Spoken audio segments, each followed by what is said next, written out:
Bodo latest आपडेटआव बयखौबो बरायबाय। दिनैनि रादाबखौ फरायदों आं प्रमद खाख्लारि। गिबि निउस दङ। मैया आसामनि गुबुन गुबुन जायगाफोराव गोब्राब बार बारनायनि जाहोनाव गोबां न' बां सिलिंखार जादों। बेबादिनो गोब्राब बार बारनायनि जाहोनाव तामुलपुर जिल्लानि गरेस्वर हालामनि बेन्दोङाव थानाय औगुरि गामियाव फांसे गय दंफाङा बायनानै सासे बर' आइजोनि आथिङाव नाङो। मिथिनो मोननाय बादिब्ला मैया बार बारबाय थानाय समाव औगुरि गामिनि रिता नार्जारिया सिथ्लायाव माइ थिखांबाय थानाय समावनो गय दंफाङा बायनानै रिता नार्जारिनि आथिङाव नांफैयो। गय दंफाङा नांनायाव रिता नार्जारिनि आथिङा बायो। आथिं बायनाय रिता नार्जारिखौ लोगो लोगो गरेस्वर देहा फाहामसालियाव लांनाय जादोंमोन। नाथाय गोब्राब जोखोम जानायलाय गोजौ फाहामथायनि थाखाय GNRCआव डक्टरा दैथायहरो।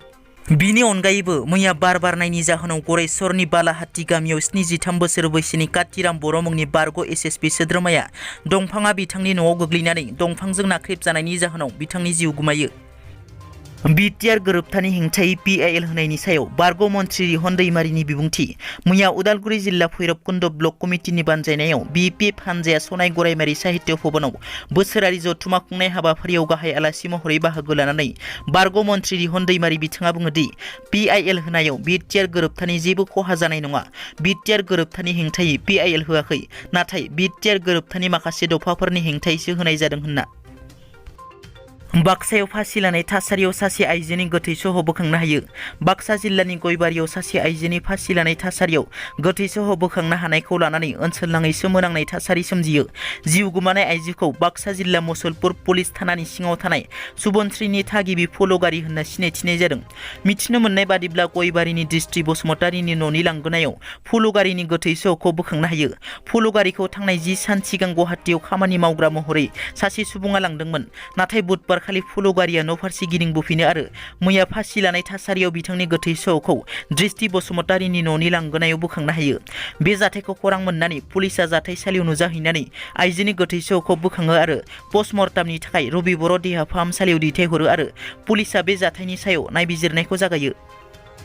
मोनसे सोमोनांथाव जाथाय। गुवाहाटी बिरखं गाथोनाव सासे 80 बोसोर बैसोनि नागा आइजोखौ CISF स्टाफआ जिखुनानै लंथं खालामो। 80 बोसोर बैसोनि नागा आइजोआ उरां दिङाजों दिल्लीसिम थांनो गुवाहाटी लकप्रिय गपिनाथ बरदलै इन्टारनेशनेल एयारपर्टआव गावनि फिसौफोरजों फैनायाव बिरखं गाथोनाव CISF हानजाया चेक खालामनायाव बे जिखुनाय जाथाया सोमजियो। थांनाय बोसोराव हिप रिप्लेसमेन्ट सार्जारि खालामनाय नागालेण्डनि 80 बोसोर बैसोनि मालु किकन मुंनि बैसोगोरा आइजोआ गुवाहाटीनिफ्राय दिल्लीसिम थांनो थाखाय हुइलचेयाराव जनानै उरां दिङायाव गाखोनो फैबाय थानाय समावनो बिरखं गाथोननि CISF हानजाया चेक खालामनायाव बिथांखौ जिखुनानै लंथं खालामो। CISF आइजोआ बिथांनि मोदोमनि गासिबो जिखौ खोयो। बैसो जानाय आइजोआ गले गले गावनि थाफ्लिनि सार्जारि खालामनायखौ फोरमायदोंमोन, नाथाय खोनासङाखैसै। बे जाथायनि उनाव मालु किकननि फिसाजोआ रागा जोंनानै टुइटारनि गेजेरजों गोबां टुइट खालामो, जायनि उनाव टुइटनि गेजेरजों गुवाहाटी एयारपर्ट एकाउन्टआ निमाहा बियो। दिनैनि रादाबा एसेनोसै। नोंथांमोना जुदि आंनि चेनेलखौ दासिमबो साबस्क्राइब खालामाखै, अन्नानै साबस्क्राइब खालाम। गोजोन्थों।